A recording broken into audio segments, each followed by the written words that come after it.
Hi friends, எல்லாம் நல்லா இருக்கிறீங்களா? நம்ம அம்மா பையன் சேனலை இப்போ தான் நீங்கள் ஃபஸ்ட் டைம் வீடியோ பார்க்குறவங்களா இருந்தீங்கன்னா சப்ஸ்கிரைப் பண்ணிடுங்க. சப்ஸ்கிரைப் பண்ணிவிட்டு பெல் பட்டனை கிளிக் பண்ணி ஆளுங்கிற ஆப்ஷன் கொடுத்துருங்க. அப்போ தான் நான் போடுற பதிவு உங்களுக்கு உடனுக்குடன் நோட்டிஃபிகேஷனில் வரும். அப்படி நோட்டிஃபிகேஷனில் வந்த உடனே அந்த பதிவை பார்த்து அதனோட முழு பயனையும் நீங்கள் அடையணும். அதுதாங்க என்னோட விருப்பம். ஓகே ஃப்ரெண்ட்ஸ், இன்றைக்கி நம்ம பார்க்க போகிற பதிவு ரொம்ப முக்கியமான பதிவு. என்ன அப்படின்னு பார்த்தீங்கன்னா, இந்த சர்க்கரை நோயால் சின்னவங்கலேருந்து பெரியவங்க வரைக்கும் ரொம்ப அவதிப்பட்டுருக்குறோம் இல்லைங்களா? நான் சொல்கிறேன், இந்த ஒரே ஒரு காயோட பிஞ்சை நீங்கள் டெய்லி காலையில் வெறும் வயிற்றில் நீங்கள் குடிச்சிட்டு வரும் பொழுது உங்களுக்கு ரத்தத்தில் சர்க்கரை அளவு நார்மல்னு வரும். அதே போல் இதை நீங்கள் பழமாக தான் சாப்பிடக்கூடாது. இது நான் சொல்கிறது போல் சாப்பிட்டுட்டு வரும் பொழுது உங்களுக்கு ரத்தத்தில் உங்களோட சர்க்கரையோட அளவு எவ்வளோ அதிகமாக இருந்தாலும் கண்ட்ரோல் வரும். அதே போல் நமக்கு ப்ரெஷர், சுகரு, இப்போ நம்ம சர்க்கரை நோய் இருக்கும்போது அடுத்தது ப்ரெஷர் இருக்கும், கொலஸ்ட்ரால் ஒவ்வொன்றும் அதிகமாகிட்டே வரும்.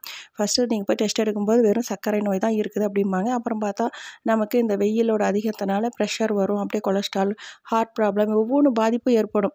உடல் கை காலெல்லாம் சோர்வாக இருக்கும், காலில் மதமதப்பா, காலில் பாத புண்ணு.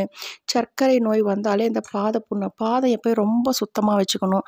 எந்த அளவுக்கு நீங்கள் பாதம் சுத்தமாக வச்சுங்க உங்களுக்கு சர்க்கரை அளவு கண்ட்ரோலாக இருக்கும். அதே போல் நான் சொல்கிறேன், இந்த அற்புதம் நிறைந்த பொருள் என்ன அப்படின்னு பார்க்கும் பொழுது பழம் இருக்குது இல்லைங்களா? அந்த பழம் சாப்பிடக்கூடாது, பிஞ்சாக இருக்கணும், அப்படியே வெள்ளையாக இருக்கும். அந்த காயை நீங்கள் டெய்லி காலையில் ஒன்று சாப்பிட்டுட்டு வந்து பாருங்கள், 8 நாளில் உங்களுக்கு ரத்தத்தில் சர்க்கரை அளவு குறையும். அதே போல் உங்களுக்கு காலை, மதியம், இரவு எந்த நேரம்னாலும் கிடைக்கும் போதெல்லாம் நீங்கள் சாப்பிட்லாம்.